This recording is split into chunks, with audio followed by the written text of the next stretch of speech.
All right, we've got the management of Borosil with us as well on the demand for supplement vaccine products that are likely to go up. Vials, syringes, packing products, of course, all of those will be in demand.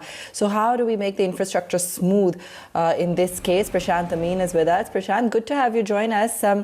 Now, what is the primary packaging for vaccines? With the mass rollout, how is the supply and importance of vials really going to be during this time?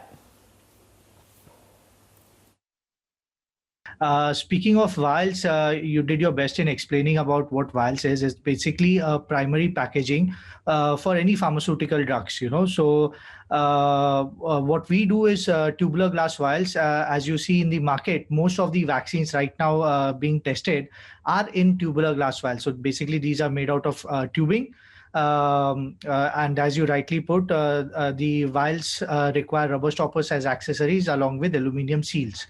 So speaking about importance, I would say most of these vaccines would not make to the, will not have a life even up to 12 hours or 24 hours. So it is the glass vial, which will basically preserve the, let it be drug or vaccine in this case, and be an important part of the drug delivery system from the, let's say, pharmaceutical companies up to the needy patients, So I would say it plays a very, very pivotal role in the entire drug delivery system.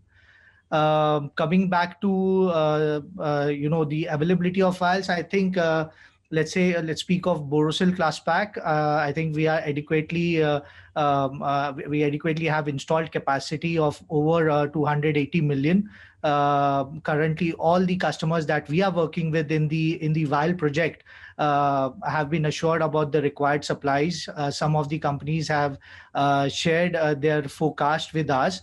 And we think we are adequate. We have adequate supplies or installed capacity to cater to the pharmaceutical requirement.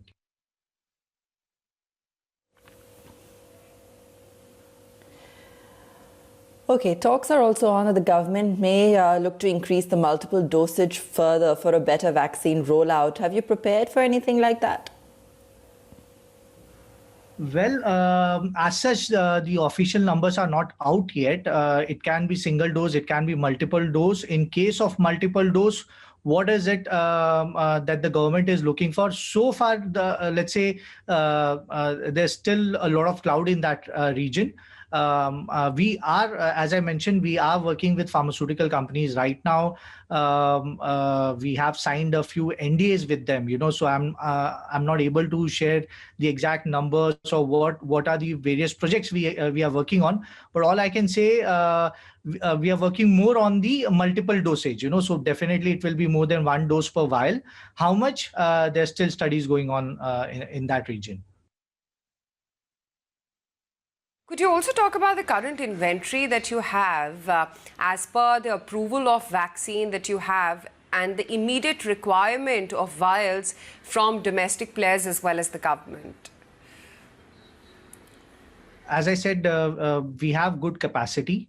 We also have a spare capacity of around 20 to 25%, which we can utilize for any spike in demand, apart from what we are already supplying. So if there is a spike, we can utilize this 20 to 25% capacity. Apart from that, we are also working on, Borosil Klasspack is also working on expanding the capacity to approximately 30% more, which will be done within next 6 to 7 months.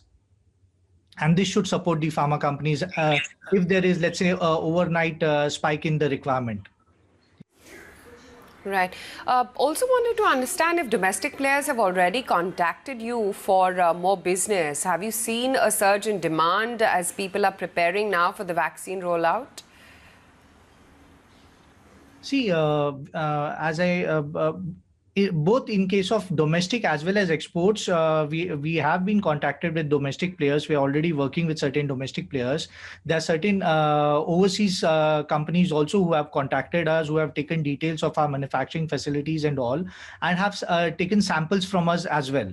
So I would think this would take some time, especially in the overseas market. It may take some additional time if they have to validate an overseas vendor.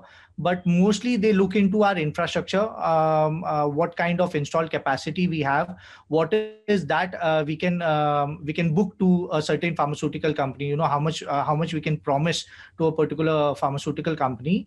And beyond this, they also look at our capacity to expand our installed capacity if there is a requirement, sudden requirement or sudden surge in the requirement. So that is what we have been discussing, and that is what basically the pharmaceutical companies look at. So if you look at the export side of the entire vial vaccine business, how large is that? Are you in a position to export? Are you speaking to other importers or global pharma distribution companies which are looking at importing from you? See, overall, organically, we add around 20 to 25% capacities every year, depending, because our own customers, apart from the vaccine industries, our own pharmaceutical customers have an organic growth of around 8 to 10%. Yes, of course, vaccine is an added opportunity in the market today. But from the company's perspective, we keep on expanding our capacities to the tune of 20, 25%, as I mentioned earlier. And this additional opportunity that came in form of, let's say, the COVID pandemic, I would say our company is ready to take on the challenge and be there whenever the pharmaceutical companies would require us. So we are there. We are ready for them. Yes.